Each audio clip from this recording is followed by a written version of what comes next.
queráis. Bien. Buenos días, Buenos hoy días. estamos con la doctora Balbina Roldán. Muchas gracias por No hay por qué darlas. hablar a MOPE sobre el tratamiento logopédico de los niños con déficit auditivo. La doctora Roldán es doctora en Medicina y Cirugía, médico puericultor, además es máster en audiología por las universidades de Alcalá de Henares y de Londres, y profesora asociada de la Universidad Pablo de Olavide de Sevilla. Gracias, Balbina, eres la jefa del servicio de logopedia del Centro Audiológico de la Clínica Médica de Sevilla, puntera en toda la zona, por tratar de inicio a fin el déficit auditivo tanto de niños como de adultos. Cuéntanos por qué es importante el tratamiento logopédico de los niños con déficit auditivo. Hombre, el tratamiento logopédico en los niños es importante, puesto que es fundamental en el desarrollo auditivo para el desarrollo del lenguaje oral. El lenguaje oral, que es la base de la comunicación entre las personas, ¿no? Entonces, cuanto antes se hace el diagnóstico de una hipoacusia infantil, antes se puede empezar a hacer la rehabilitación protésica, sea con audífonos o sea mediante implantes, y empezar la rehabilitación logopédica para ir desarrollando el lenguaje oral dentro de la forma más aproximada a las etapas de un normoyente. Sabemos que tienen sus limitaciones, pero la verdad es que a lo largo de todos estos años, de casi 30 años, no, casi no, 31 años ya, de trabajar en el centro con hipoacúsicos, pues hemos ido viendo y valorando cómo, gracias al avance de las tecnologías, se ha ido desarrollando cada vez de forma más precoz el diagnóstico y también de forma más precoz la colocación de las prótesis auditivas. Eso ha ido desarrollando, ha ido permitiendo desarrollar el lenguaje oral en los niños de forma pues cada vez más precoz, ¿de acuerdo? ¿Cómo se encuentra integrada en la clínica la unidad de logopedia y foniatría?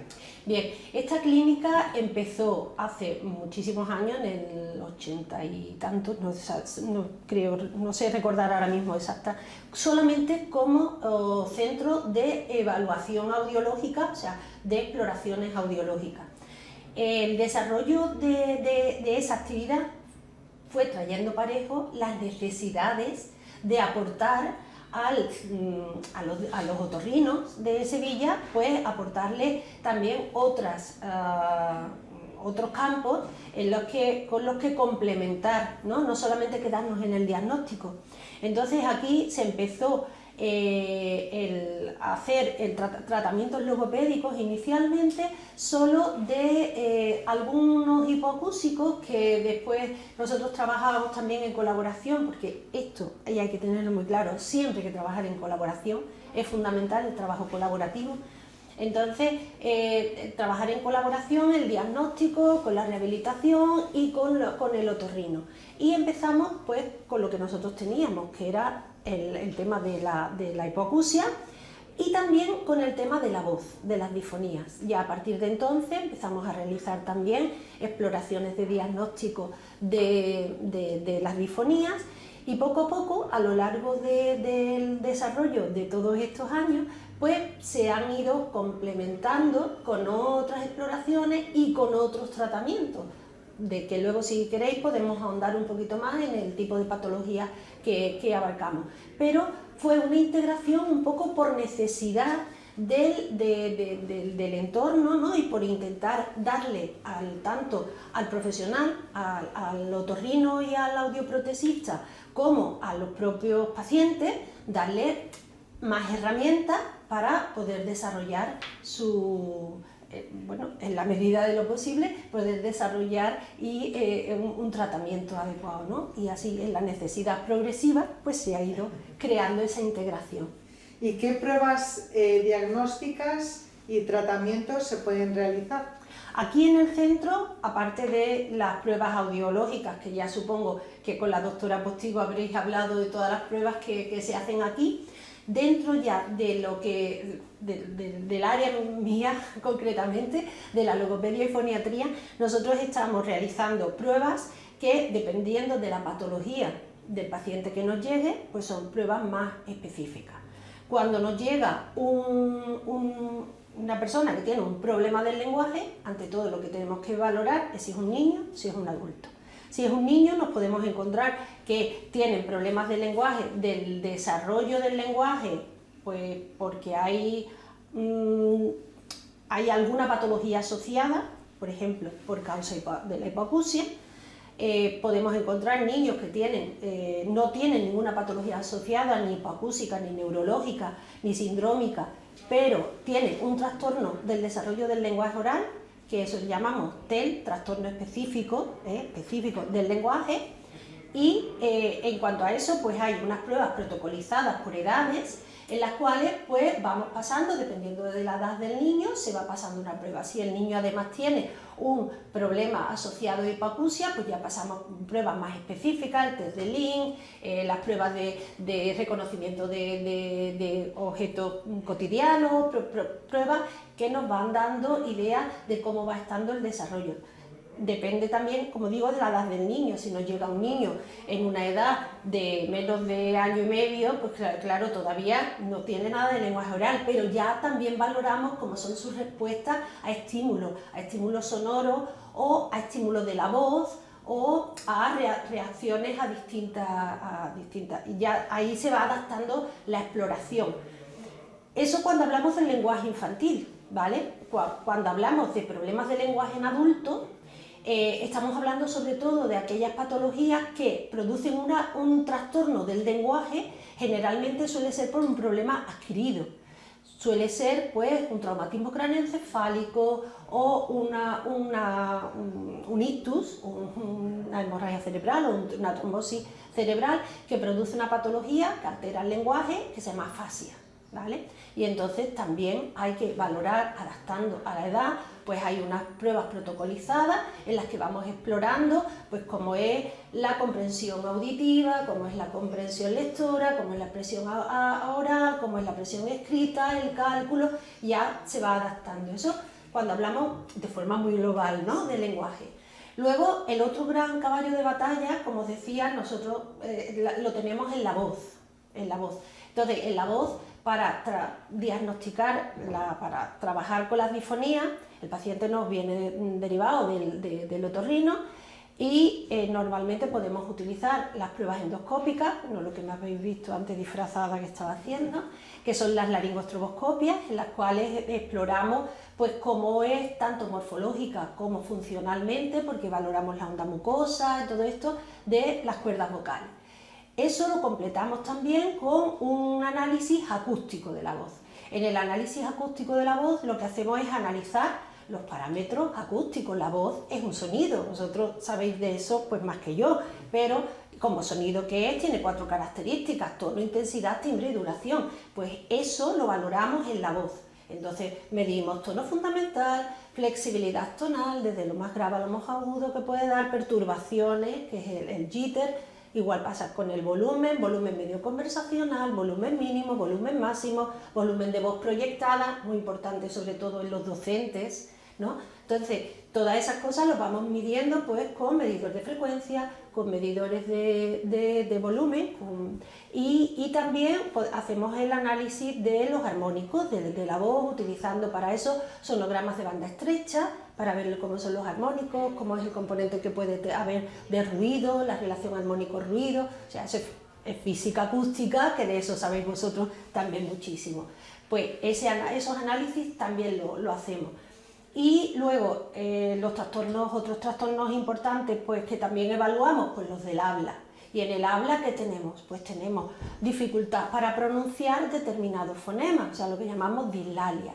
Pero también eso puede estar ocasionado por una alteración en la conformación de los articuladores, o sea, en la boca, que entonces ya hablamos de diglosias. Tenemos también que, como consecuencia de trastornos neurológicos, Parkinson, ELA, esclerosis múltiple o también accidentes vasculares cerebrales, pues pueden quedar trastornos en el movimiento. que dificultan la articulación, pues eso se llaman disartrias. Y también todo eso lo vamos haciendo, la valoración, como pues veis, la exploración se va adaptando a el tipo de patología. Y eso es lo que fundamentalmente hago yo, al ser la jefe del equipo, recibir al paciente, ver qué protocolo de exploración tengo que explorar, hacer la valoración de cómo llega el paciente en la primera consulta, más o menos desarrollar un protocolo de trabajo que ya paso a mis compañeros de equipo, distribuyo el trabajo, se empiezan las sesiones y luego se va controlando la evolución. Entonces periódicamente yo vuelvo a ver al paciente, reviso, hago comparativas y ya decidimos entre todos si el paciente necesita continuar o no necesita continuar, o se puede dar alta, y ya eso es grosso modo, porque claro, hay muchas pruebas, como comprenderán, muchísimas pruebas, y dependiendo de cada paciente ajustas el tipo de pruebas y de exploraciones que hay que realizar. Y por ejemplo, ¿cuáles son las diferencias de intervención en un paciente hipoacúsico, sea niño o sea adulto? Hay una gran diferencia, claro. Cuando tú recibes a un niño, como antes decía, normalmente lo recibes en las primeras etapas. Antes, bueno, si vamos a hablar luego también, que me gustaría hablar un poquito, porque claro, yo llevo 31 años dedicándome a esto, entonces he podido ver toda la evolución en este aspecto, ¿no? Pero hoy en día llega un niño que normalmente suele ser un niño de en torno a un año, menos de un año.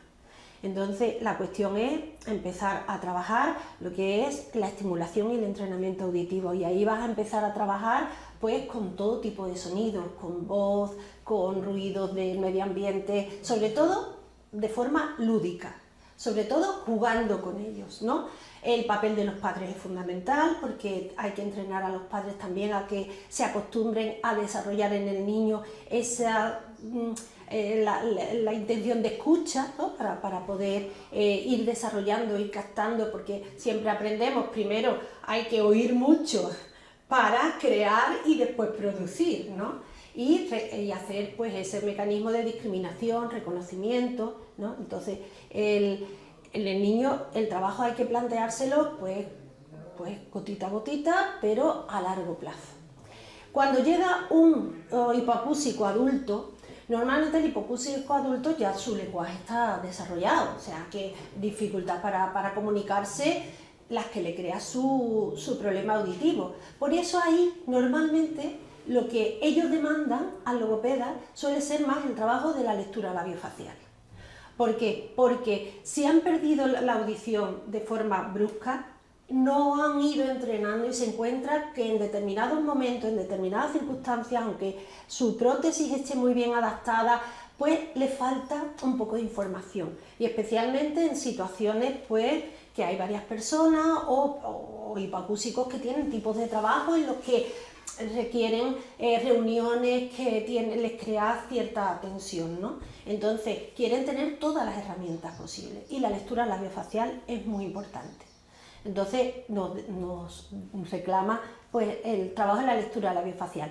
Distinto es si viene con un implante coclear, ¿vale? Si el paciente que viene, el hipoacúsico adulto que viene porque ha necesitado un implante coclear, sí que lo normal es que necesite un poquito hacer eso, entrenamiento de esa forma distinta que va a tener de escuchar, pero que normalmente los tratamientos con los hipoacúsicos adultos que tienen implante coclear suelen ser de más corta evolución, porque en cuanto empiezas a trabajar con ellos empieza a funcionar su memoria auditiva y rápidamente pues van, a no ser que tengan algún problemilla asociado o bien que haya algún problema concretamente con el implante, pues suelen ser tratamientos cortos y que evolucionan. Entonces es muy distinto el planteamiento del enfoque con un niño que con un adulto. En el caso de niños con hipoacusia, que a lo mejor no han desarrollado todavía el lenguaje ni han empezado la etapa escolar, ¿cómo es de importante, porque no oímos solamente con el oído, sino con el cerebro, cómo es de importante la estimulación logopédica en estos casos? Como antes te comentaba, cuando llegan los niños pequeños, todavía ellos, me refiero pequeños, todavía de meses. Entonces, mucha gente dice, bueno, ¿para qué va a necesitar, nos ha pasado, ¿para qué va a necesitar el logopeda si todavía no tiene que hablar? No tiene que hablar, pero tiene que desarrollar sus circuitos neuronales para que vayan creándose las bases y prerequisitos que necesita el desarrollo del lenguaje. ¿Me explico? Entonces ahí está, pues, cuando el ritmo, por ejemplo, es fundamental, porque el lenguaje tiene ritmo, pero es que además, eso que hacéis, que hace la madre con el niño cuando lo tiene en el pecho y le habla y el niño balbucea y contesta, eso es la protoconversación que va a dar lugar a la interactuación después. Entonces, eso y los ruidos ambientes, todo eso va a ir creando el desarrollo de, como decía antes, primero hay que oír mucho para después poder producir, porque primero se tienen que organizar esos sonidos en el cerebro para que tengan un sentido y una interpretación y formar conceptos y provocar lo importante que es la necesidad de comunicación y establecer las leyes y patrones para que se realice esa comunicación. Y para eso hay que tener y crear esos prerequisitos. Igual que cuando el niño, bueno, cuando tenemos que empezar a escribir, en realidad el desarrollo de la lectoescritura en los niños a partir de los 5 o 6 años. Pero es que antes tú tienes que haber entrenado la psicomotricidad fina, cómo coge el lápiz, cómo mueve, y todo eso es a base de pegar gomes, de rellenar, de colorear. O sea, siempre hay unos prerequisitos que son los que van a sentar los pilares básicos para el desarrollo de la comunicación oral, escrita, pues eso es fundamental. Hoy en día, el hecho, primero, de detectar a los niños, al hacer las autoemisiones de forma universal, pues el detectar las sorderas precozmente, la sordera congénita, pues eso ya nos adelanta muchísimo. Pero luego el poder hacer revisiones, o sea, screening en determinadas etapas y edades también es fundamental, porque el niño puede nacer con una audición que pasa unas autoemisiones y bien, pero tener algún componente familiar, hereditario, lo que sea, que pueda ir desarrollando una sordera progresiva. Pero es que también hay que detectar aquellos niños que tienen las otitis serosas de repetición. Los niños las otitis serosas son súper frecuentes porque la conformación anatómica que tenemos hace que la trompa, el cráneo del niño, no tenga la inclinación suficiente, sea bastante recta. Entonces, entre que el niño empieza a someterse a estar expuesto a gérmenes, a virus y eso, cuando empieza a ir a la guardería, que empiezan los catarros, los mocos, con esa dificultad que tiene en la caja del tímpano de drenar el moco, porque la caja del tímpano está tapizada de mucosas respiratorias, es decir, secreta moco. Entonces, si se llena de moco, la vía normal es la trompa hacia el cabum y de ahí para abajo, pero en el niño se retiene con más facilidad. Entonces, ¿qué estamos teniendo? Que hay muchos niños que cuando nos llegan a lo mejor, que los traen los padres, es que el niño no pronuncia bien, es que el niño no articula bien. Fundamental. ¿Lo ha visto el otorrino? ¿Lo ha visto el neurólogo? Todo protocolo de niño con trastorno del desarrollo del lenguaje debe de pasar por el otorrino y por el neurólogo. ¿Qué pasa? Que muchas veces nos encontramos que son niños con esas otitis serosas de repetición que tienen problemas de articulación, tienen problemas de pronunciación porque no pueden captar los rasgos distintivos entre los fonemas. Es que los grupos fonémicos tienen pequeños rasgos distintivos, P, T, K, B, ¿no? La B, la M, la P, que son bilabiales. Pues cuando tú dices bata, mata, pata, pues si ese oído medio está lleno de moco y no puede transmitir el sonido, esos pequeños rasgos distintivos se pierden. Y entonces es muy frecuente encontrar niños con problemas de articulación porque no están escuchando bien esos rasgos distintivos y serían dislalias audiógenas. Entonces, por ejemplo, es importante. ¿qué intervención harías sobre un caso así? Pues, ante todo, decirle a los padres que lo vea el otorrino, que se hace su audiometría o su impedanciometría, se hace el análisis audiológico y ahora el otorrino debe de valorar si eso es una otitis puntual o son otitis de repetición. Si son otitis de repetición, pues muchas veces nos encontramos que ponen unos tubos de drenaje transtimpánico y que el niño hace un ¡up! ¿Me explico? Normalmente siempre necesitan un poquito del apoyo logopédico, trabajar en el gabinete, pues primero el punto de articulación, donde se tiene que colocar la lengua, los labios para hacer esos determinados sonidos, y después a través del juego, siempre a través del juego, porque si no sería aburridísimo el tratamiento logopédico, que de hecho ya lo es, pero bueno, ir trabajando sobre esos sonidos para que vaya trabajando no solamente la mecánica, sino la discriminación de ellos, ¿no? Y entonces trabajando en ese sentido.